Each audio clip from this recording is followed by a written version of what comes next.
இறைமக்களே கூடி வாருங்கள், உங்கள் இரு கரமும் கூப்பி வாருங்கள். இறைமக்களே கூடி வாருங்கள், உங்கள் இரு கரமும் கூப்பி வாருங்கள். உறுதியான நம்பிக்கையில் இறையிடம் வரம் கேளுங்கள், கேட்டதெல்லாம் கேட்டபடி கிடைத்ததென்று மகிழுங்கள். இறைமக்களே கூடி வாருங்கள், உங்கள் இரு கரமும் கூப்பி வாருங்கள். இறைமக்களே கூடி வாருங்கள், உங்கள் இரு கரமும் கூப்பி வாருங்கள்.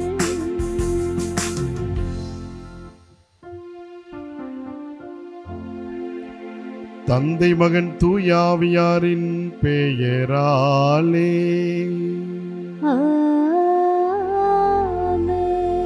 நம் ஆண்டவராகிய இயேசு கிறிஸ்துவின் அருளும் கடவுளின் அன்பும் தூயாவியானவரின் தோழமையும் நட்புறவும் உங்கள் அனைவரோடும் இருப்பதாக. உம் ஆன்மாவோடும் இருப்பதாக. இயேசுவில் அன்பு நிறைந்த சகோதரிகளே சகோதரர்களே, இதோ நாம் அனைவரும் ஒரே தாய் திரு அவையின் பிள்ளைகளாக உறுப்புகளாக இந்த பலிபீடத்திலே ஒப்பு கொடுக்கப்படுகின்ற இந்த கல்வாரி பலியிலே பங்கெடுக்க இணையத்தின் வழியாக இணைந்திருக்கின்ற இந்த வேளையிலே கடவுள் நம் அனைவரையும் அவருடைய தூய ஆவியானவரை பெற்றுக்கொள்வதற்கு அழைப்பு கொடுக்கிறார்.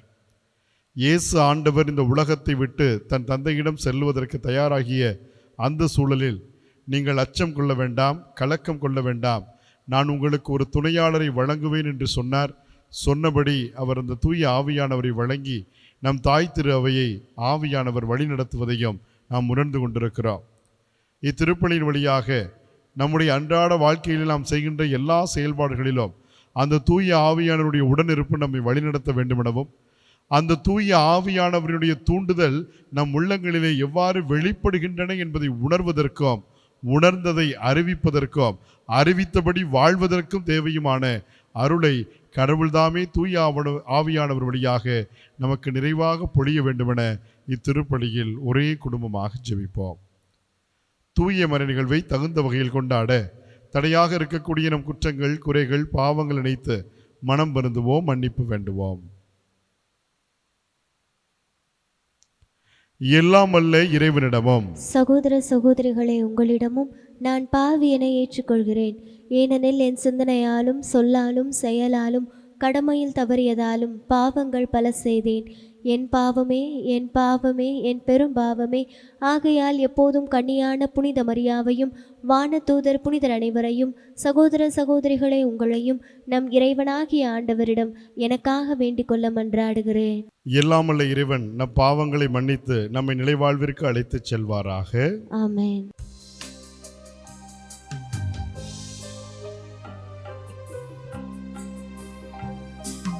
ஆண்டவரே இரக்கமாயிரும், ஆண்டவரே இரக்கமாயிரும். கிறிஸ்துவே இரக்கமாயிரும், கிறிஸ்துவே இரக்கமாயிரும். ஆண்டவரே இரக்கமாயிரும், ஆண்டவரே இரக்கமாயிரும்.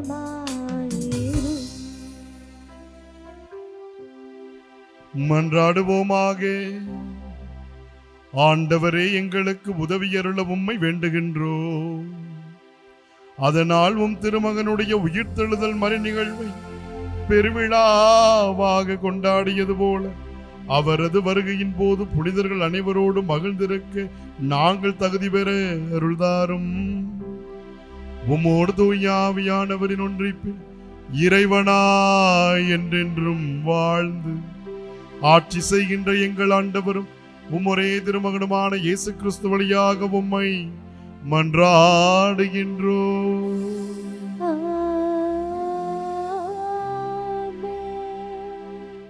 முதல் வாசகம்.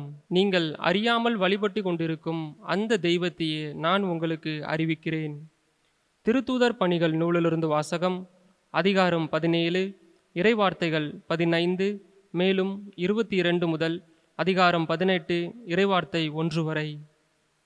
அந்நாள்களில் பவுலுடன் சென்றவர்கள் அவரை ஏதேன்சு வரை அழைத்து சென்றார்கள். சீலாவும் திமோத்தேயும் விரைவில் வந்து சேர வேண்டும் என்னும் கட்டளையை பவுலிடமிருந்து பெற்றுக்கொண்டு அவர்கள் திரும்பி சென்றார்கள். அரையோபாகு மன்றத்தின் நடுவில் பவுல் எழுந்து நின்று கூறியது: ஏதேன்சு நகர மக்களே, நீங்கள் மிகுந்த சமய பற்றுள்ளவர்கள் என்பதை நான் காண்கிறேன். நான் உங்களுடைய தொழுகையிடங்களை உற்று பார்த்து கொண்டு வந்தபோது அறியாத தெய்வத்துக்கு என்று எழுதப்பட்டிருந்த பலிபீடம் ஒன்றை கண்டேன். நீங்கள் அறியாமல் வழிபட்டு கொண்டிருக்கும் அந்த தெய்வத்தையே நான் உங்களுக்கு அறிவிக்கிறேன். உலகையும் அதிலுள்ள அனைத்தையும் படைத்த கடவுள், விண்ணுக்கும் மண்ணுக்கும் ஆண்டவர். மனிதர் கையால் கட்டிய திருக்கோவில்களில் அவர் குடியிருப்பதில்லை. அனைவருக்கும் உயிரையும் மூச்சையும் மற்ற அனைத்தையும் கொடுப்பவர் அவரே. எனவே மனிதர் கையால் செய்யும் ஊழியம் எதுவும் அவருக்கு தேவையில்லை. ஒரே ஆளிலிருந்து அவர் மக்களிடம் அனைத்தையும் படைத்து அவர்களை மண்ணுலகின் மீது குடியிருக்க செய்தார். அவர்களுக்கு குறிப்பிட்ட காலங்களையும் குடியிருக்கும் எல்லைகளையும் வரையறுத்து கொடுத்தார். கடவுள் தம்மை அவர்கள் தேட வேண்டும் என்பதற்காக இப்படி செய்தார். தட்டி தடவியாவது தம்மை கண்டுகொள்ள வேண்டும் என்பதற்காகவே இவ்வாறு செய்தார். ஏனெனில் அவர் நம் ஒவ்வொருவருக்கும் அருகிலேயே உள்ளார். அவரை சார்ந்துதான் நாம் வாழ்கின்றோம், இயங்குகின்றோம், இருக்கின்றோம். உங்கள் கவிஞர் சிலர் கூறுவது போல நாம் அவருடைய பிள்ளைகளே. நாம் கடவுளுடைய பிள்ளைகளாயிருப்பதால் மனித கற்பனையாலும் சிற்ப வேலை திறமையாலும் உருவாக்கப்பட்ட பொன், வெள்ளி, கல் உருவங்களைப் போல கடவுள் இருப்பார் என நாம் எண்ணுவது முறையாகாது. ஏனெனில் மக்கள் அறியாமையில் வாழ்ந்த காலத்தில் கடவுள் இதனை பொருட்படுத்தவில்லை. ஆனால் இப்போது எங்குமுள்ள மக்கள் யாவரும் மனம் மாற வேண்டும் என்று அவர் கட்டளையிடுகிறார். ஏனென்றால் ஒரு நாள் வரும், அப்போது தாம் நியமித்த ஒருவரை கொண்டு அவர் உலகத்துக்கு நேர்மையான தீர்ப்பு அளிப்பார். இறந்த அவரை உயிர்த்தெழ செய்ததன் வாயிலாக இந்நம்பிக்கை உறுதியானது என எல்லாருக்கும் தெளிவுபடுத்தினார். இறந்தவர் உயிர்த்தெழுதல் என்பது பற்றி கேட்டதும் சிலர் அவரை கிண்டல் செய்தனர். மற்றவர்கள், இதை பற்றி நீர் மீண்டும் வந்து பேசும், கேட்போம் என்றார்கள். அதன்பின் பவுல் அவர்கள் நடுவிலிருந்து வெளியே சென்றார். சிலர் நம்பிக்கை கொண்டு அவர்களுடன் சேர்ந்து கொண்டனர். அவர்களுள் அரையோபாகு மன்றத்தின் உறுப்பினரான தியோனிசியும் தாமாரி என்னும் பெண் ஒருவரும் வேறு சிலரும் அடங்குவர். இவற்றுக்கு பின்பு பவுல் ஏதென்ஸை விட்டு கொரிந்துக்கு போய் சேர்ந்தார். ஆண்டவரின் அருள்வாக்கு. இறைவனுக்கு நன்றி. பதிலுரை பாடல் பல்லவி. ஆண்டவரே, விண்ணும் மண்ணும் உமது மாட்சியால் நிறைந்துள்ளன.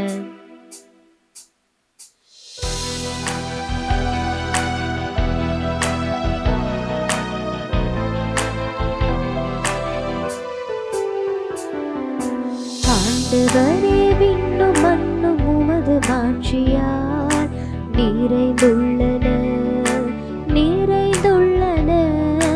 ஆண்டவரே, விண்ணும் மண்ணும் உமது மாட்சியால் நிறைந்துள்ளன, நிறைந்துள்ளன. விண்ணுலகில் உள்ளவையே ஆண்டவரை போற்றுங்கள், உன்னதங்களில் அவரை போற்றுங்கள். அவருடைய தூதர்களே, நீங்கள் யாவரும் அவரை போற்றுங்கள். அவருடைய படைகளே, நீங்கள் யாவரும் அவரை போற்றுங்கள். ஆண்டவரே, விண்ணும் மண்ணும் உமது மாட்சியால் நிறைந்துள்ளன நிறைந்துள்ளன. ஆண்டவரே விண்ணும் மண்ணும் உமது மாட்சியால் நிறைந்துள்ளன நிறைந்துள்ளன. உலகின் அரசர்களே, எல்லா மக்களினங்களே, தலைவர்களே, உலகின் ஆட்சியாளர்களே, இளைஞரே, கன்னியரே, முதியோரே மற்றும் சிறியோரே, நீங்கள் எல்லோரும் ஆண்டவரை போற்றுங்கள். நீங்கள் எல்லோரும் ஆண்டவரை போற்றுங்கள். ஆண்டவரே விண்ணும் மண்ணும் உமது மாட்சியால் நிறைந்துள்ளன நிறைந்துள்ளன. ஆண்டவரே விண்ணும் மண்ணும் உமது மாட்சியால் நிறைந்துள்ளன நிறைந்துள்ளன. அவர்கள் ஆண்டவரின் பெயரை போற்றுவார்களாக. அவரது பெயர் மட்டுமே உயர்ந்தது. அவரது மாட்சி விண்ணையும் மண்ணையும் கடந்தது. அவர் தம் மக்களின் ஆற்றலை உயர்வுறச் செய்தார். அவருடைய அனைத்து அடியாரும் அவருக்கு நெருங்கிய அன்பார்ந்த மக்களாகிய இஸ்ரேல் மக்களும் அவரை போற்றுவார்கள். ஆண்டவரே விண்ணும் மண்ணும் உமது மாட்சியால் நிறைந்துள்ளன நிறைந்துள்ளன. ஆண்டவரே விண்ணும் மண்ணும் உமது மாட்சியால் நிறைந்துள்ளன நிறைந்துள்ளன.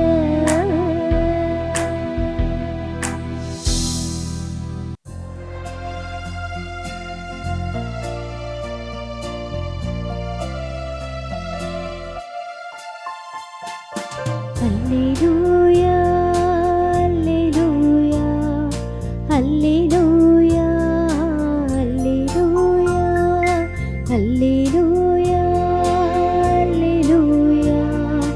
அல்லேலூயா அல்லேலூயா.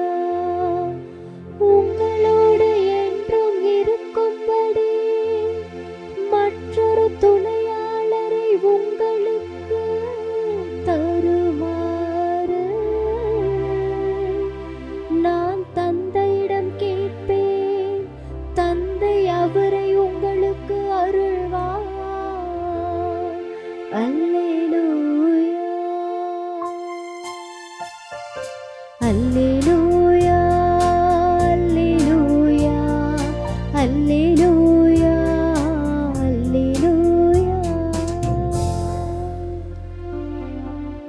ஆண்டவர் உங்களோடு இருப்பாராக. உம் ஆன்மாவோடும் இருப்பாராக. யோவான் எழுதிய தூய நற்செய்தியிலிருந்து வாசகம். ஆண்டவரே மாட்சி உமக்கே. அதிகாரம் 16 இறை வசனங்கள் 12 முதல் 15 வரை. அக்காலத்தில் இயேசு தம் சீடரை நோக்கி கூறியது, நான் இன்னும் உங்களிடம் சொல்ல வேண்டியவை இன்னும் பல உள்ளன, ஆனால் அவற்றை இப்போது உங்களால் தாங்க இயலாது. உண்மையை வெளிப்படுத்தும் தூய ஆவியார் வரும்போது அவர் முழு உண்மையையும் உங்களை நோக்கி வழிநடத்துவார். அவர் தாமாக எதையும் பேச மாட்டார், தாம் கேட்பதையே பேசுவார். வரப்போகின்றவற்றை உங்களுக்கு அறிவிப்பார். அவர் என்னிடமிருந்து கேட்டு உங்களுக்கு அறிவிப்பார். இவ்வாறு அவர் என்னை மாட்சிப்படுத்துவார். தந்தையுடையவை யாவும் என்னுடையவையே, எனவேதான் அவர் என்னிடமிருந்து பெற்று உங்களுக்கு அறிவிப்பார் என்றேன். ஆண்டவரின் அருள்வாக்கு. கிறிஸ்துவே உமக்கு புகழ். இயேசுவில் அன்பு நிறைந்த சகோதரிகளே சகோதரர்களே, நம்முடைய தாய் திரு அவைக்கு புதிதாக ஒரு திருத்தந்தை வழங்கப்பட்டிருக்கிறார். நம்முடைய தாய் திரு அவையின் கருதினாள்களால் புதிய திருத்தந்தை தேர்ந்தெடுக்கப்பட்டிருக்கிறார். இந்த நிகழ்வு நிகழ்ந்த பொழுது நீங்கள் அதை மிக நுட்பமாக கூர்மையாக நோக்கியிருந்தால் உங்களுக்கு புரியும். அந்த தேர்ந்தெடுக்கின்ற அந்த நிகழ்வுக்கு முன்பாக கர்தினால்கள் அத்தனை பேரும் ஒன்றாக இணைந்து ஏறக்குறைய 3 நாட்கள் தியானத்திலும் குறிப்பாக தூய ஆவியானவரின் தூண்டுதலை வேண்டி அவர்கள் அனைவரும் ஜெபித்ததை நாம் செய்திகள் வாயிலாகவும் செய்தித்தாள்களின் வழியாகவும் நாம் பார்த்திருப்போம், கேட்டிருப்போம், வாசித்திருப்போம். அவர்கள் அத்தனை பேரும் இறையியலை கற்றுத் தேர்ந்தவர்கள், பல்வேறு பணி அனுபவங்களை பெற்றவர்கள், தாங்கள் பணியாற்றிய பணித்தலங்களிலே மிகவும் சிறப்பாக பணியாற்றியதனால் கடவுள் அவர்களை அந்த கருதினாள் நிலைக்கு உயர்த்தி இருக்கிறார். இவ்வளவு அறிவு உடையவர்களாக இருந்தாலும், இவ்வளவு அனுபவம் மிக்கவர்களாக இருந்தாலும், இவ்வளவு மேய்ப்பு பணியிலே ஆர்வமுடையவராக இருந்தாலும், தாய் திரு அவையினுடைய தலைமகனாக ஒரு நபரை திருத்தந்தையை தேர்ந்தெடுக்க வேண்டும் என்று வருகின்ற பொழுது எதற்காக நம் தாய் திரு அவை இந்த ஒரு பாரம்பரியத்தை கடைபிடிக்கிறது? எந்த பாரம்பரியம்? தூய ஆவியானவரை வேண்டி அவருடைய தூண்டுதலை பெற்று பின்பாக எல்லா காரியங்களையும் முன்னெடுக்க வேண்டும் என்கின்ற மரபு இன்று வரை நீடிக்கிறதென்றால் அன்புக்குரியவர்களே, அதுதான் இந்த தூய ஆவியானவருடைய வல்லமையை நம்முடைய தாய் திரு அவையை போற்றுகின்ற விதமாக இருக்கின்றது. பெரும்பான்மையான பிரிந்து போன சபையை சார்ந்த சகோதர சகோதரிகள் சொல்வார்கள், கத்தோலிக்க திரு அவையிலே தூய ஆவியானவருக்கு முக்கியத்துவம் கொடுக்கப்படுவதில்லை, மாறாக அவர்கள் உருவங்களுக்கு முக்கியத்துவம் கொடுக்கிறார்கள், தேர் திருவிழாவிற்கு முக்கியத்துவம் கொடுக்கிறார்கள், நவநாள்களுக்கு முக்கியத்துவம் கொடுக்கிறார்கள், மனிதராய் வாழ்ந்து புனிதரானவர்களுக்கு முக்கியத்துவம் கொடுக்கிறார்கள், ஆனால் தூய ஆவியை கண்டுகொள்ளவில்லை. எனவே தாங்கள் தான் ஆவிகள் நிரம்பிய திருச்சபைகள் என்று சொல்லிக் கொள்வதை நீங்களும் கூட கேள்விப்பட்டிருக்கலாம். அன்புக்குரியவர்களே, ஒன்றை புரிந்து கொள்ள வேண்டும். நம் தாய் திரு அவை துவக்கத்திலிருந்து இந்த தூய ஆவியானவரை எவ்வளவு மகிமை செய்திருக்கிறது, அந்த தூய ஆவியானவருடைய துணையை எவ்வளவு வேண்டி ஒவ்வொரு நாளும் நாம் அண்டி நிற்கிறோம் என்பதை நம்முடைய எல்லா வழிபாடுகளிலும் நாம் பார்க்க முடியும். குறிப்பாக உதாரணமாக இதோ நாம் கொண்டாடுகின்ற இந்த திருப்பலியில் கூட மக்களிடமிருந்து பெறப்படுகின்ற இந்த அப்பத்தையும் ரசத்தையும் தூய ஆவியானவருடைய துணையினால் மட்டுமே நாம் இயேசுவினுடைய உடலும் உதிரமாக மாற்ற முடிகிறது என்றால், நம்முடைய இந்த கத்தோலிக்க வழிமுறையிலே, வழிபாட்டிலே, அன்றாட ஆன்மீக வாழ்வியலிலே இந்த தூய ஆவியானவருடைய ஆற்றலை இந்த தாய் திருச்சபையாம் கத்தோலிக்க திரு அவை எப்படி போற்றி கொண்டாடி இருக்கிறது என்பதை நாம் மறந்துவிடக்கூடாது. எல்லா அருட்சாதன கொண்டாட்டங்களிலும் சரி, எல்லா நிகழ்வுகளிலும் சரி, ஏன் இப்பொழுது இதோ இந்த மே மாதம் முடிந்து ஜூன் மாதம் துவங்குகின்ற பொழுது எல்லா கத்தோலிக்க நிறுவனங்களிலும் தூய ஆவியானவருக்கான திருப்பலியை ஒப்பு கொடுத்து அவர்கள் கல்வி நிறுவனங்களை, அந்த கல்வி ஆண்டை துவங்குவதனுடைய நோக்கம் என்ன? அன்புக்குரியவர்களே, இந்த உலக அறிவை சொல்லிக் கொடுக்கிற இடமாக கல்வி தலங்கள் இருக்கலாம், ஆனால் தூய ஆவியானவருடைய துணையின்றி ஒரு நபரினுடைய செயல்பாடு நிறைவடையாது, அது நல்லதொரு துவக்கமாக இருக்காது என்கின்ற இந்த மரபை நம் தாய் திரு அவை நம்பி போற்றி செயல்படுத்தி வருகிறது என்றால், தூய ஆவியானவர் நம் தாய் திருச்சபையினுடைய மையமாக, இதயமாக நம்மை வழிநடத்தி கொண்டிருப்பதை நாம் உணர்கிறோம் என்பதை இதைவிட எப்படி நாம் புரிந்து கொள்ள வேண்டும்? அதெல்லாம் இருக்கட்டும், ஏன் தூய ஆவியை நாம் மையப்படுத்த வேண்டும்? இன்றைய நற்செய்தி வாசகத்திலே நாம் வாசிக்க கேட்டோம். ஆண்டவர் அருமையாக சொல்லுகிறார், நான் இதோ உங்களை விட்டு நான் செல்ல இருக்கிறேன், என் தந்தையிடம் நான் செல்ல இருக்கிறேன், ஆனால் உங்களை நான் திக்கற்றவர்களாக விட்டுவிட மாட்டேன். நான் உங்களுக்கு தூய ஆவியானவர் என்கின்ற துணையாளரை கொடுக்கிறேன், அந்த துணையாளர் உங்களுக்கு கற்பிப்பார், அந்த துணையாளர் உங்களை வழிநடத்துவார், அவர் என்னிடமிருந்து கேட்டு உங்களுக்கு சொல்லுவார். அன்புக்குரியவர்களே, அப்படி என்றால் தூய ஆவியானவரை விட ஆண்டவர் பெரியவரா, ஆண்டவரை விட தந்தை பெரியவரா என்று நாம் அவர்களிடையே ஒப்புமை செய்வது கிடையாது. அன்புக்குரியவர்கள், காரணம், நம்முடைய தாய் திருச்சபை மூவொரு கடவுள் கோட்பாட்டை மையமாக வைத்து இயங்குகின்ற ஒரு திரு அவையாக இருக்கின்றது. திருமுழுக்கு கொடுக்கின்ற நிகழ்விலிருந்து தந்தை மகன் தூய ஆவியின் பெயரால் உன் பாவங்களை கழுவுகிறேன் என்பதில் துவங்குகின்ற ஒரு மனிதனுடைய ஆன்மீக கிறிஸ்தவ வாழ்வானது எங்கு முடிகிறது? தந்தை மகன் தூய ஆவியின் பெயரால் உன்னை நல்லடக்கம் செய்கிறோம் என்று நாம் கல்லறை குழியிலே ஒரு மனிதனுடைய உடலை, இறந்த உடலை வைக்கின்ற வரை, கருவறையிலிருந்து பிறந்து திரு அவையின் உறுப்பினராக திருமுழுக்கில் இணைவதில் துவங்கி எல்லா உறவுகளையும் பிரிந்து இறைவன்தான் என்னுடைய சங்கமம், இறைவன்தான் என்னுடைய முடிவு, என்னுடைய நிறைவு என்கின்ற அந்த வான்வீடு நோக்கிய பயணத்தை துவங்குகின்ற அந்த கல்லறை தோட்டம் வரை இந்த தந்தை மகன் தூய ஆவி என்கின்ற அந்த தமத்திருத்துவ கோட்பாடு தானே அன்புக்குரியவர்களே நம்மை இயக்கி கொண்டிருக்கிறது.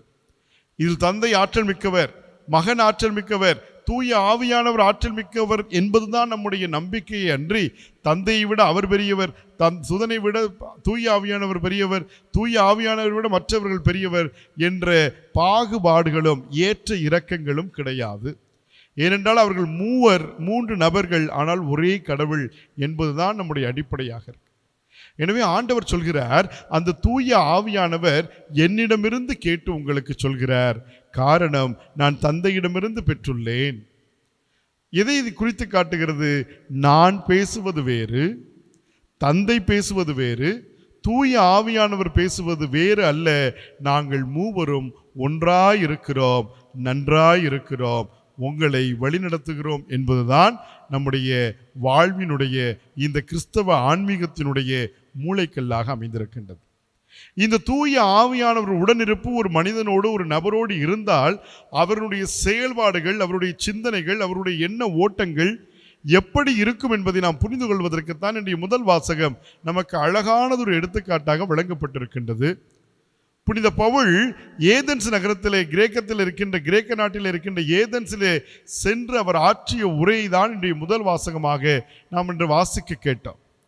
நீங்கள் யோசித்து பாருங்கள், பிற தெய்வங்களை வழிபடுகின்ற, அறிவிலும் ஞானத்திலும் சிறந்த ஞானிகளை கொண்ட ஒரு தேசமாக, ஒரு நாடாக அந்த ஏதென்ஸ் நகரம் திகழ்கிறது. அக்காலத்திலிருந்து இன்று வரை சாக்ரட்டிஸாக இருக்கட்டும், பிளேட்டோவாக இருக்கட்டும், இன்று அவர்களுடைய சிந்தனை கோட்பாடுகளைத்தான் அன்புக்குரியவர்களே எல்லா சமூகம் சார்ந்த சிந்திக்கின்ற சிந்தனையாளர்கள், குறிப்பாக ஆக சிறந்த தத்துவியல் அறிஞர்களை வழங்கிய தேசமாக ஏதென்ஸ் இருக்கிறது. நம்முடைய கிரேக்க தத்துவத்தினுடைய தந்தையாக பார்க்கப்படுகின்ற சாக்ரட்டிஸாக இருக்கட்டும், அவருடைய மாணவரான பிளேட்டோவாக இருக்கட்டும், பிளேட்டோவின் மாணவரான அரிஸ்டாட்டிலாக இருக்கட்டும், இவர்கள் அத்துணை பேரும் வாழ்ந்த தேசம் அந்த ஏதென்ஸ் நகரம். அந்த ஊரில் சென்று பவுல் பேசுகிறார். இந்த சாக்ரட்டிஸ், பிளேட்டோ, அரிஸ்டாட்டில் போன்றவர்கள் மனித அறிவில் சிறந்து விளங்கியவர்கள், தங்கள் அறிவினால் பிறரை சிந்திக்க தூண்டியவர்கள். இதில் மறுப்பதற்கு ஒன்றுமில்லை என்பதற்குரியவர்களே. ஆனால் இந்த அறிவை கடந்தது ஞானம். அந்த ஞானம் தூய ஆவியின் கொடை என்பதுதான் இன்றைய பவுலினுடைய வார்த்தைகள் நமக்கு உள்ளங்கை நெல்லிக்கனியாக சுட்டி காட்டுகின்ற ஒரு மெய்மையாக இருக்கின்றது. பவுல் என்ன சொல்கிறார்? அவர் இந்த ஏதென்ஸ் நகரத்தில் சென்று நிற்கிறார். கற்று தேர்ந்தவர்கள், அறிவாளிகள், ஆகச்சிறந்த அறிஞர்கள் எல்லோரும் அமர்ந்திருக்கின்ற அந்த சூழலிலே ஒரு யூத பின்புலத்திலிருந்து இயேசுவை பற்றி கொண்டு, இந்த கிறிஸ்துவின் பொருட்டு நான் அத்துணையும் குப்பை என கருதுகிறேன் என்று உலகத்தையே வெறுத்து இயேசுவை ஏற்று, இயேசுதான் எனக்கு எல்லாம், நான் வாழ்ந்தால் அது கிறிஸ்துவுக்காக, நான் இறந்தாலும் எனக்கு அது ஆதாயமே என்று கிறிஸ்துவினால் முழுவதும் ஆட்கொள்ளப்பட்ட ஒரு நபர் எவ்வளவு தூரம் தூய ஆவியில் நிரம்பி அந்த தூய ஆவியினுடைய ஆகச்சிறந்த கொடையாகி ஞானத்தை அவர் பெற்றிருக்கிறார் என்பதைத்தான் இன்றைய முதல் வாசகம் நமக்கு காட்டுகிறது. அவர் அங்கு சென்று நிற்கிறார். ஒரு ஞானி அன்புக்குரியவர்களே, கற்று தேர்ந்த புத்தகத்திலிருந்து மட்டுமல்ல, வாழ்க்கையில் பெற்ற அனுபவங்களிலிருந்து மட்டுமல்ல, இரண்டையும் ஒன்றாய் இணைத்து அந்த சூழலுக்கு ஏற்றவாறு சமயோசித புத்தி என்று சொல்கிறோமே, இந்த சூழலில் நான் என்ன செய்ய வேண்டும், இந்த சூழலில் நான் என்ன பேச வேண்டும்? ஆண்டவர் சொல்கிறார், நீங்கள் அவர்கள் முன் நிற்கின்ற பொழுது அச்சம் கொள்ளாதீர்கள், நீங்கள் என்ன பேச வேண்டும் என்பதை என் தந்தை கொடுப்பார். யார் வழியாய் கொடுப்பார்? தூய ஆவியின் வழியாய் கொடுப்பார். பவுலுக்கு கொடுக்கிறார். பவுல் நிற்கிறார். எப்படி தன்னுடைய உரையை துவங்குவது? அங்கு சுற்றி முற்றும் பார்க்கிறார். ஒரே ஒரு பீடம், தெய்வங்கள் எதுவும் குறிப்பிடப்படாமல் வைக்கப்பட்டிருக்கின்றது. அதை பார்த்தவுடன் அவர் சொல்கிறார், நீங்கள் பெயரிடப்படாத ஒரு தெய்வத்திற்காக ஒரு பீடத்தை வைத்திருக்கிறீர்களே, நான் அதை பற்றி பேச வந்திருக்கிறேன். இது நிச்சயமாக ஒரு மனிதனுடைய அறிவு அல்ல, இது நிச்சயமாக ஒரு மனிதனுடைய அனுபவம் அல்ல. இந்த அறிவும் அனுபவத்தையும் கடந்த கடவுளினுடைய அருளால் பெற்ற ஞானம். எனவேதான் சொல்கிறோம், ஞானம் என்பது என்ன? கடவுள் மீது கொள்ளுகின்ற அச்சம். அதுதான் ஞானத்தின் துவக்கம் என்று நாம் விவிலியத்தில் வாசிக்கிறோமே. அதை பவுலினுடைய வாழ்க்கையில் நாம் பார்க்க முடிகிறது. பவுல் சொல்கிறார், இதோ நீங்கள் பெயரிடாத ஒரு தெய்வத்திற்காக வைத்திருக்கிறீர்களே, அதை பற்றி பேச வந்திருக்கிறேன். தெய்வங்களை உருவங்களாக வைத்து வழிபட்டு கொண்டிருந்த அந்த கிரேக்க நகர ஏதென்ஸ் நகர மக்களுக்கு பவுல் சொல்கிறார், நான் உருவமற்ற அருவமற்ற மனிதனின் கைகளினால் கைவினைகளினால் படைக்கப்படாத உருவங்களால் உருவாக்கப்படாத ஒரு கடவுளை பற்றி நான் பேசுகிறேன். என்ன ஒரு ஞானம் அன்புக்குரியவர்கள்! அத்துணை பேரும் வாயடைத்து நிற்கிறார்கள், பவுல் சொல்வதை கேட்கிறார்கள். இதுதான் தூய ஆவியின் துணையால் தூண்டப்பெற்ற ஒரு நபரினுடைய வாழ்க்கையினுடைய செயல்பாடாக இருக்கும். நான் கடவுளுக்காக அர்ப்பணிக்கப்பட்டவன், என் வாழ்க்கையின் எல்லா நிலைகளிலும் கடவுள் என்னை ஆட்கொண்டிருக்கிறார், என்னை வழிநடத்தி கொண்டிருக்கிறார் என்று உணர்கின்ற ஒரு நபரினுடைய செயல்பாடு எல்லா சூழல்களையும் புரிந்து அங்கிருப்பவர்களுக்கு எது தேவையோ எப்படி தேவையோ அப்படி கொடுப்பதற்கான அந்த தெள்ள தெளிந்த ஒரு மனநிலை இருக்கின்றதே, அதைத்தான் நாம் ஞானம் என்று அறிக்கையிடுகிறோம். என்னை பொறுத்தவரையில் பவுல் ஒரு கற்றுத்தேர்ந்த யூத சட்ட நெறிமுறைகளை எல்லாம் கற்றுத்தேர்ந்த ஒரு அறிஞர் என்பது அனைவரும் அறிந்த உண்மை. நான் கமாலியேலின் பாதத்தில் கற்றுத்தேர்ந்தவன் என்று சொல்கிறார். அந்த கற்றுத்தேர்ந்த அறிஞரான பவுல் எப்பொழுது ஞானியாக மாறுகிறார் என்றால், இந்த தூய ஆவியானவரை பெற்ற பிற்பாடு, திருமுழுக்கு பெற்று கிறிஸ்துவில் இணைந்த பிற்பாடு அவர் பேசுகிறாரே, அதுதான் அன்புக்குரியவர்களே அவரை ஒரு ஆகச் சிறந்த ஞானியாக நமக்கு காட்டுகிறது. நீங்களும் நானும் வாழுகின்ற வாழ்க்கையிலே என்ன வேண்டும் என்று கடவுளிடம் கேட்க வேண்டும் என்று நம்மிடம் யாராவது கேட்டால் எத்தனை பட்டியலை வைத்திருக்கிறோம். எனக்கு நிலம் வேண்டும், வீடு வேண்டும், அது வேண்டும், இது வேண்டும், அப்படி வேண்டும், இப்படி வேண்டும் என்றெல்லாம் பட்டியலை பத்திரமாய் வைத்திருக்கின்ற அன்புமிக்க சகோதரமே, எண்ணி பாருங்கள், என் பட்டியலில் ஞானத்திற்கான இடம் இருக்கிறதா? நான் கடவுளை நாடுகின்ற பொழுது இந்த ஞானத்தை நான் கேட்கிறேனா? கேட்கிறோம். என் பிள்ளை பரீட்சை எழுத போறான் ஃபாதர், அவன் நினைவாற்றலோடு பரீட்சை எழுதணும், மார்க் வாங்கணும். மதிப்பெண் மார்க் என்பது ஞானம் இல்லை அன்புக்குரியவர்கள். மதிப்பெண் தான் ஞானம் என்றால், அவர்கள் படிக்கின்ற மனனம் செய்கின்ற அந்த காரியங்கள் தான் அறிவு என்றால், ஏன் வாழ்க்கையை அறிவாளிகள் முடித்துக் கொள்கிறார்கள்? ஏன் ஆகச்சிறந்த அறிவாளிகளான மருத்துவர்களும் பொறியியலாளர்களும் விஞ்ஞானிகளும் ஏன் சமூகத்திற்கு தீங்கு விளைவிக்கின்ற காரியங்களை செய்கிறார்கள் என்றாவது எண்ணி பார்த்திருக்கிறோம்? எத்தனை மருத்துவமனைகளிலே ஏழை மக்கள் வஞ்சகமாய் அவர்களுடைய பணம் கொள்ளையடிக்கப்படுகின்றது. எத்தனை இடங்களிலே மருந்து என்கின்ற பெயரினால் விலை அதிகமாக விற்கப்பட்டு நாம் அதை பெற்றுக் கொண்டிருக்கிறோம். இதையெல்லாம் படிப்பறிவில்லாதவர்களாக செய்து கொண்டிருக்கிறார்கள் கற்று தேர்ந்தவர்கள். இது சமூகத்தால் அறிவாளிகள் என்று அங்கீகரிக்கப்பட்டவர்கள், முனைவர் பட்டம் முடித்தவர்கள் என்று இவர்கள்தானே அன்புக்குரியவர்களே இன்று சமுதாயத்திலே தீங்கான காரியங்களை செய்து கொண்டிருக்கிறார். இதோ இன்றைக்கு எத்தனையோ தேசங்கள் போர்கள் மூண்டு கொண்டே இருக்கின்றன. அந்த போர் விமானங்களை கண்டுபிடித்தது மனித அறிவு. அந்த விமானங்கள் தூக்கி செல்லுகின்ற பெரும் வெடிகுண்டுகள், அணுகுண்டுகள் எல்லாம் மனித அறிவினுடைய வெளிப்பாடு தானே. எங்களுடைய ஏவுகணை இந்த இலக்கை சென்று சரியாக தாக்கும் என்று பெருமைப்பட்டுக் கொள்ளுகின்ற ஒரு மடமையான அறிவை கொண்டாடி கொண்டிருக்கின்ற இந்த சமூகம் என்று புரிந்து கொள்ளும், அழிவை கொடுப்பது அறிவு, ஞானம்தான் அன்புக்குரியவர்களே ஒரு மனிதனை நன்மை மிக்கவனாக மாற்றும். இந்த சமூகத்தை நன்மை மிக்கதாக, அமைதி பூங்காவாக, சமாதானத்தினுடைய பூமியாக மாற்ற வேண்டும் என்றால் அறிவு மட்டும் போதாது, ஞானம் அவசியமாய் இருக்கின்றது. எனவே தான் நாம் சொல்கிறோம், தூய ஆவியானவர் நமக்கு ஞானத்தை கொடையாக கனியாக கொடுக்கிறார் என்றால் காரணம், ஞானம் உள்ளவர்கள் ஒருபோதும் பிறருக்கு தீங்கு நினைக்க மாட்டார்கள். ஞானம் உள்ளவர்கள் தங்களுடைய அந்த ஞானத்தை தவறான வழியில், தவறான நோக்கத்திற்கு, தவறான செயல்பாட்டிற்கு பயன்படுத்த மாட்டார்கள். அப்படி என்றால் அதை பயன்படுத்துகிறவர்கள் யார் என்று கேட்போமே என்றால் அவர்கள் அறிவாளிகளாக இருக்கலாம், இந்த சமூகம் காணுகின்ற மெத்தப்படித்த மேதாவிகளாக இருக்கலாம். அதைத்தான் ஆண்டவர் சொல்கிறார், இது உங்கள் பார்வையில் அறிவாக இருக்கலாம், அவர் பார்வையில் மடமை. எனவே அன்புக்குரியவர்களே, என்னுடைய வாழ்க்கையிலே நான் படித்த படிப்பா என்னுடைய ஞானம், நான் வாசித்து வாசித்து கற்றுக்கொண்ட காரியங்களா என்னுடைய ஞானம் இல்லை அன்புக்குரியவர்களே. அதற்காக நான் வாசிப்பு வேண்டாம் என்று சொல்லவில்லை, கல்லூரிக்கும் பல்கலைக்கழகங்களுக்கும் போக வேண்டாம் என்று நான் சொல்லவில்லை அன்புக்குரியவர்களே. அந்த அறிவு தேவை.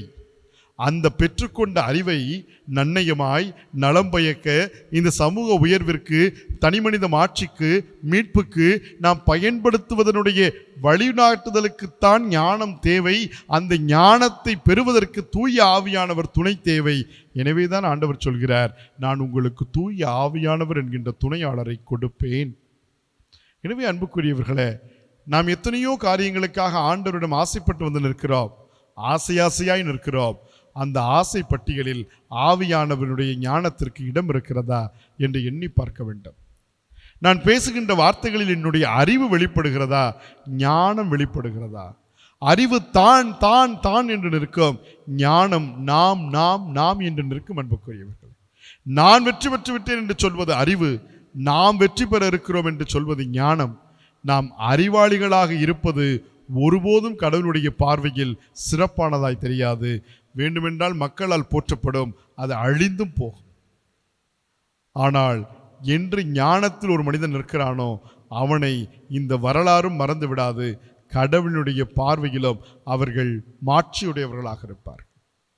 எனவேதான் நம்முடைய திரு அவை ஏகப்பட்ட புனிதர்களை உருவாக்கி ஏகப்பட்ட புனிதர்களை அறிவித்து கொண்டே இருக்கிறது அன்புக்குரியவர்களே. அந்த புனிதர்களுடைய எல்லா வாழ்க்கையையும் எடுத்து வாசித்து பாருங்களேன். அதில் படித்தவர்கள் இருப்பார்கள், இல்லை என்று சொல்லவில்லை. ஆனால் அவர்கள் படிப்பால் அவர்கள் புனிதர்கள் அல்ல, அவர்களது வாழ்வாள், அவர்கள் கற்றுக்கொண்டதை எவ்வாறு கடவுளுடைய தூய ஆவியானவருடைய துணையோடு பயன்படுத்தினார்கள் என்பதை வைத்துதான் அவர்களுடைய வாழ்வு புனிதமிக்கமாக மிளறியது.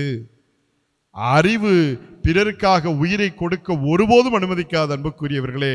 அறிவு தற்காக்க சொல்லும், ஆனால் ஞானம் உன் உயிரை கொடுத்தாவது பிறரை மீட்க வேண்டும் என்கின்ற அந்த மனநிலை வருகின்ற பொழுதுதான் அவர்கள் ஞானத்தினுடைய முழுமையை பெறுகிறார்கள். இயேசு இதோ தந்தாய் என் ஆவியை உம்மிடம் ஒப்படைக்கிறேன் என்று சொல்கிறாரே, அன்று அவர் ஞானத்தின் முழுமை அன்புக்குரியவர். நண்பனுக்காக உயிர் கொடுப்பதை காட்டிலும் சிறந்த அன்பு வேறொன்றுமில்லை என்று சொல்கிறாரே, அந்த அன்போடு வருவதுதானே ஞானமாய் இருக்க முடியும். என் பெண்டு என் பிள்ளை சோறு வீடு என்று தெருவிற்கு உதவாத சிறிய வீணராய் வீழ்ந்து போவதை விட, நான் பெற்றுக்கொண்டவை பிறருக்கானவை, நான் வாழுகின்ற வாழ்வு எல்லோருக்குமானது, என்னுடைய வாழ்க்கையினுடைய சிறப்பு மற்றவர்களுடைய முன்னேற்றத்தில் தான் இருக்கிறது என்கின்ற முதிர்ச்சியை நாம் எப்பொழுது பெற்றுக்கொள்கிறோமோ அப்பொழுது அறிந்து கொள்ள முடியும். நாம் தூய ஆவியானவருடைய துணையினால் தூண்டப்படுகிறோம், அவருடைய ஞானம் என்கின்ற கொடையை பெற்றிருக்கிறோம் என்பதை நாம் புரிந்து கொள்ள முடியும்.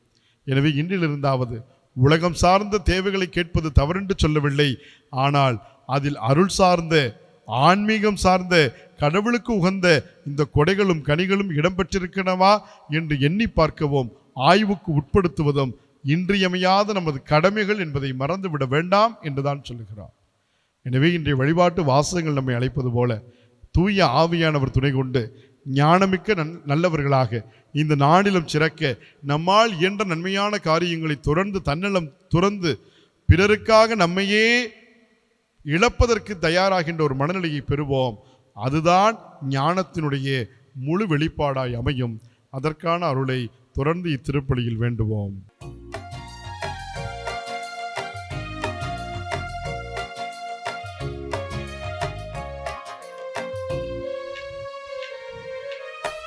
கையளிக்கின்றேன் இறைவா எந்தன் மெய்ப்பொருளாவே, அனைத்தையும் உமக்கு கையளிக்கின்றேன் இறைவா.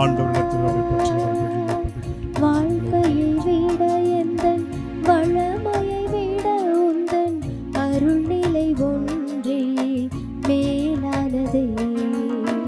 வாழ்க்கையை விட எந்தன் வளமையை விட உந்தன் அருள்நிலை ஒன்றே மேலானதே. வாழ்க்கையில் உம்மை வாழ்த்துவது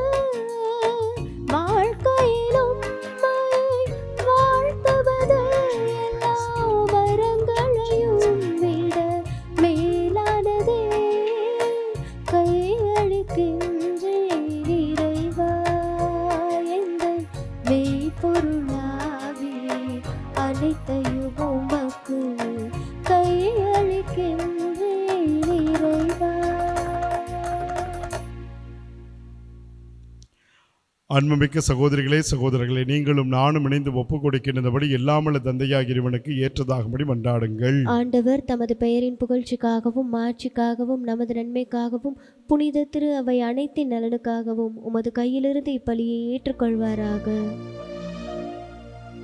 இறைவா, இந்த வழியின் வணக்கத்துக்குரிய பரிமாற்றத்தான் எங்களை உமது உன்னதமான ஒரே இறை இயல்பில் பங்கு பெறச் செய்திட உம்மை வேண்டுகின்றோம். அதனால் உமது உண்மையை அறிந்து கொண்ட நாங்கள் அதை தகுதியான செயல்களால் எமதாக்கிக் கொள்ள அருள்தாரும். எங்கள் ஆண்டவராகிய இயேசு கிறிஸ்து வழியாக உம்மை மன்றாடுகின்றோம்.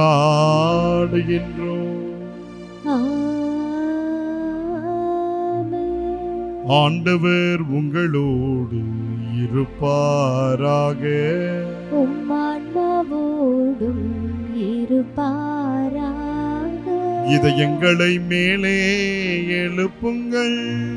ஆண்டவரிடம் எழுப்பியுள்ளோம். நம் இறைவனாகிய ஆண்டவருக்கு நன்றி கூறுவோம்.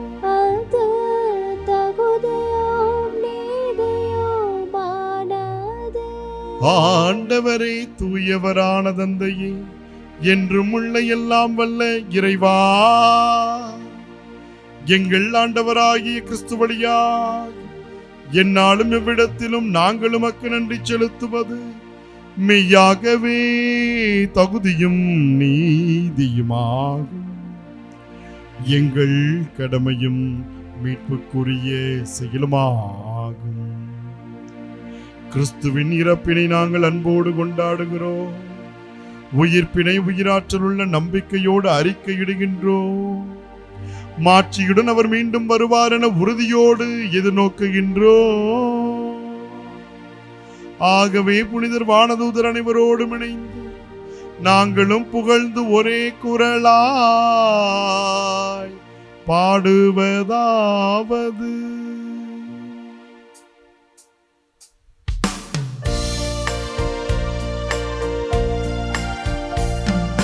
தூயவர் தூயவர் தூயவர், வான் படைகளின் கடவுளம் ஆண்டவர். விண்ணகமும் மண்ணகமும் உமது மாட்சியால் நிறைந்துள்ளன. உன்னதங்களிலே ஓசன்னா, உன்னதங்களிலே ஓசன்னா. ஆண்டவர் பெயரால் வருகிறவர் ஆசி பெற்றவர். உன்னதங்களிலே ஓசன்னா, உன்னதங்களிலே ஓசன்னா.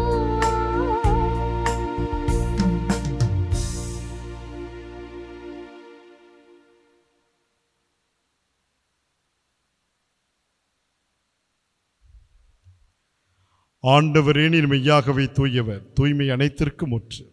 ஆகவே உம்முடைய ஆவியை பொழிந்து இக்காணிக்கைகளை தூய்மைப்படுத்த மன்றாடுகிறோம்.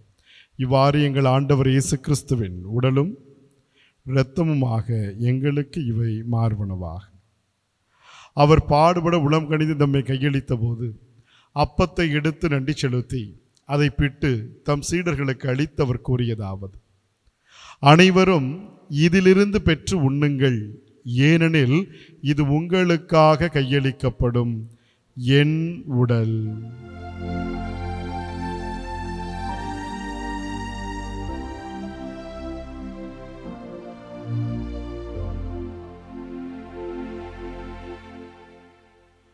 அவ்வண்ணமே இரவு விருந்தை அருந்தியபின் கிண்ணத்தையும் எடுத்து மீண்டும் உமக்கு நன்றி கூறி தம் சீடர்களுக்கு அளித்து அவர் கூறியதாவது: அனைவரும் இதிலிருந்து பெற்று பருகுங்கள், ஏனெனில் இது புதிய நிலையான உடன்படிக்கைக்கு உரிய என் இரத்தத்தின் கிண்ணம். இது பாவ மன்னிப்புக்கென்று உங்களுக்காகவும் பலருக்காகவும் சிந்தப்படும். இதை என் நினைவாக செய்யுங்கள்.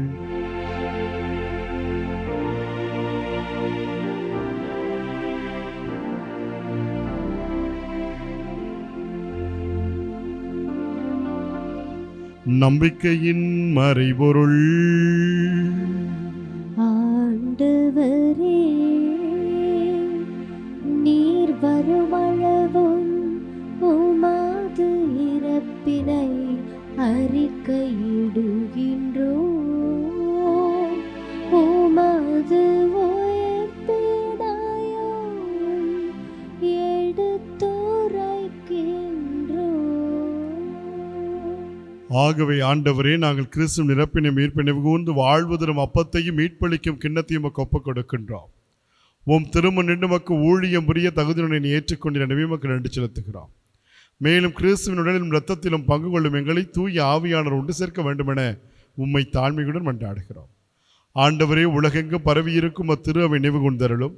எங்கள் திருத்தந்தை இல்லையோ, எம் மறைமாவட்ட ஆயர் ஆரோக்கியராஜ் ஆண்டகை, ஏனைய ஆயர்கள், திருப்பணியாளர்கள் ஆகிய அனைவரையும் அன்பின் நிறைவை அடைய செய்தருளும்.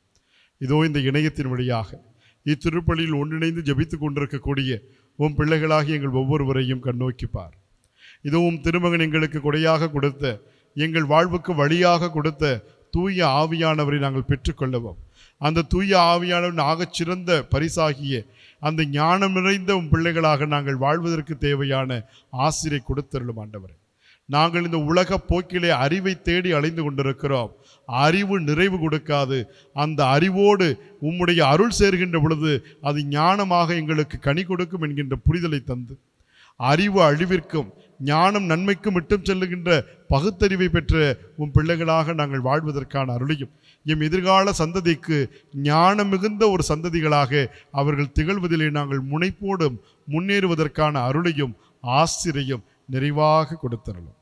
உயிர்த்தலும் எதிர்நோக்குடன் தீர்கொள்ளும் எங்கள் சகோதர சகோதரிகளையும், இன்றைய திருப்பலியிலே நாங்கள் நினைவு கூறுகின்ற ஆன்மாக்களையும், எங்களோடு வாழ்ந்தும் பதம் அடைந்த அத்துணை பேருடைய ஆன்மாக்களையும் உமது பேரின்ப அரசனை ஏற்றுக்கொண்டு உம்மை முகமுகமாய் தரிசிக்கின்ற ஆசிரை அவர்களுக்கு நிறைவாகத்தார். எங்கள் அனைவர் மீதும் இரக்கமாயிரும். கடவுளின் கன்னித்தாயான புனித மரியா, அவருடைய கணவரான புனித யோசேப்பு, புனித திரு தூதர்கள், இவ்வுலகில் உமக்கு உகந்தவராய் இருந்தோர் ஆகிய அனைவருடனும் நாங்கள் நிலைவாழ்வில் பங்கு கொள்ளும் தகுதி பெற்று உம் திருமகன் இயேசு கிறிஸ்து வழியாக உம்மை புகழ்ந்தேத்தும் வரம்பொருள உம்மை மன்றாடுகிறோம். இவர் வழியாக இவரோடு இவரில் எல்லாம் வல்ல இறைவனாகிய தந்தையே, தூயாவியாரின் ஒன்றிப்பில் எல்லா புகழும் ஆட்சியும் என்றென்றும் உமக்கு உரியதே.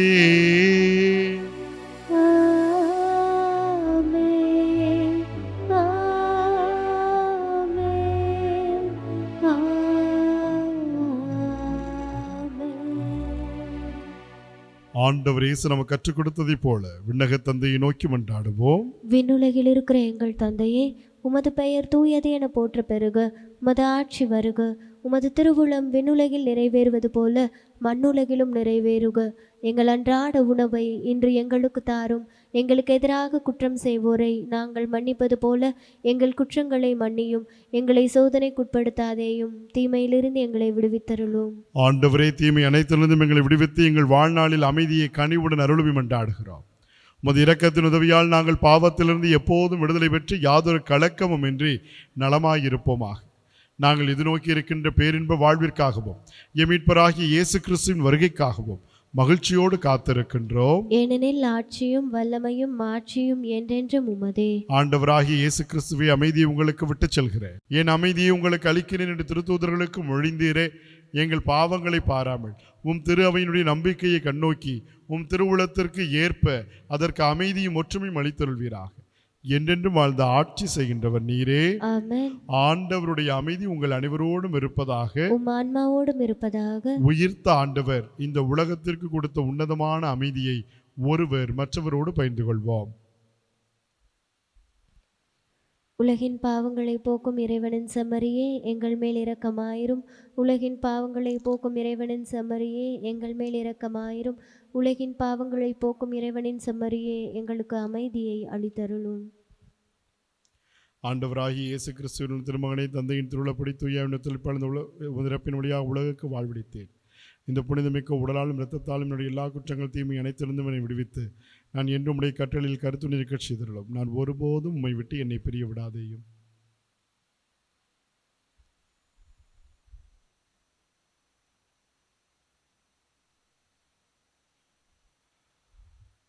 இதோ உலகின் பாவங்களை போக்குகின்ற இறைவனுடைய செம்மறி.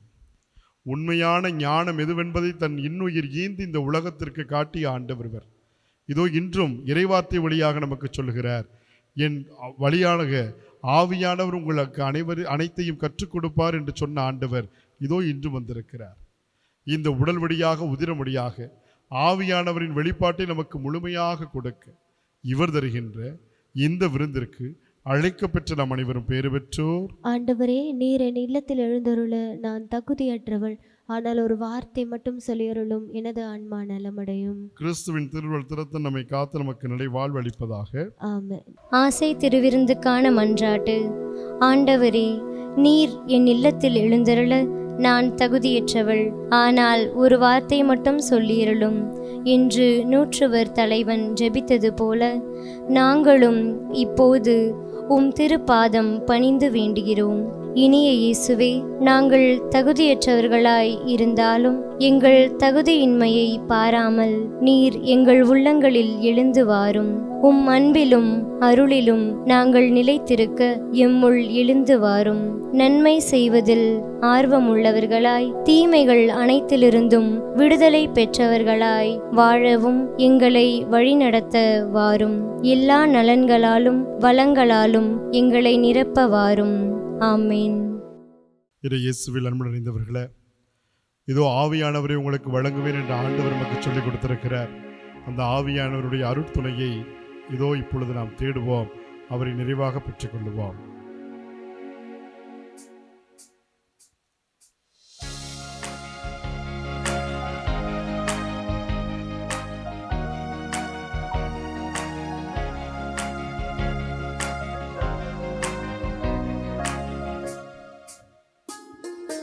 ஆவியான தேவனே அசைவாடுமே, அருட்பொழியும் ஜீவனை ஆட்கொள்ளுமே.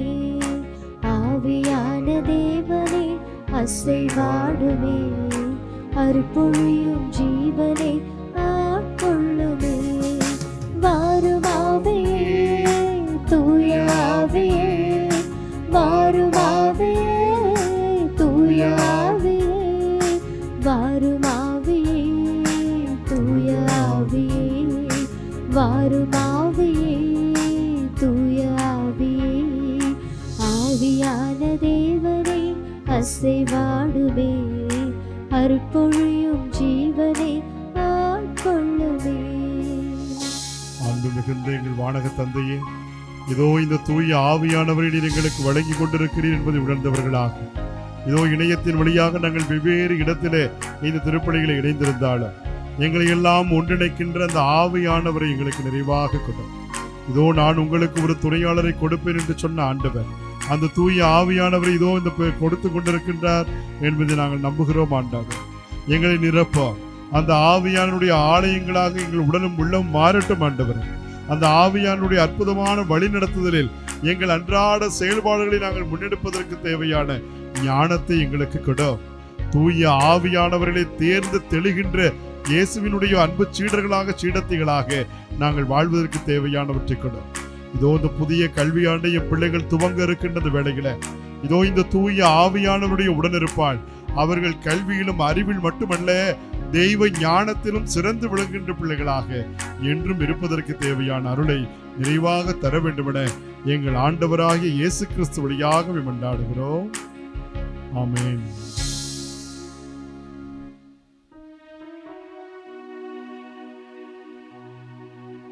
மன்றாடுவோமாக. ஆண்டவரே, விண்ணக மறை நிகழ்வுகளால் நீ நிறைவு பெறச் செய்த மக்களுடன் கனிவாய் தங்கி இருக்க உம்மை வேண்டுகின்றோ. பழைய நிலையிலிருந்து வாழ்வின் புதிய நிலைக்கு நாங்கள் கடந்து செல்ல அருள்தாரும்.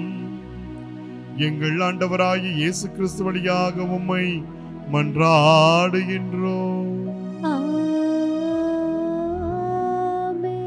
ஆண்டவர் உங்களோடு இருப்பாராக.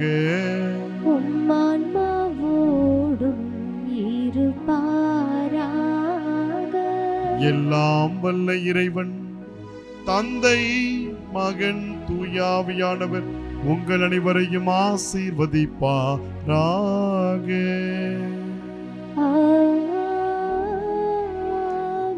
தூயாவியின் துணை கொண்டு ஞானிகளாய் வாழ்ந்திட சென்று வாருங்கள், வாழ்வின் பலி தொடர்கின்றது.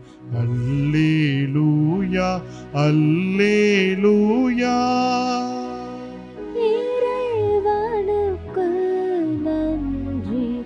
அல்லேலூயா, அல்லேலூயா.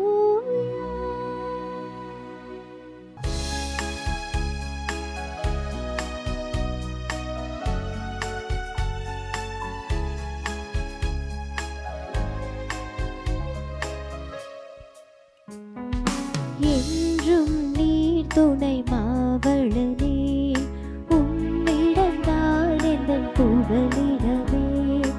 என்றும் நீர் துணை மாவளனே, உம்மிடம்தான் எந்தன் புகலிடமே.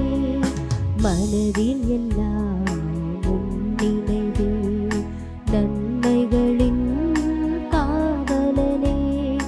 வளனே வளனே மாவளனே, வேண்டும் வரங்கள் தந்திடுவாய். வளனே வளனே மாவளனே, வேண்டும் வரங்கள் தந்திடுவாய். என்றும் நீ துணை மாவளனே, உம்மிடம்தான் எந்தன் புகலிடமே. தந்தை, மகன், தூய ஆவியாரின் பெயராலே ஆமென்.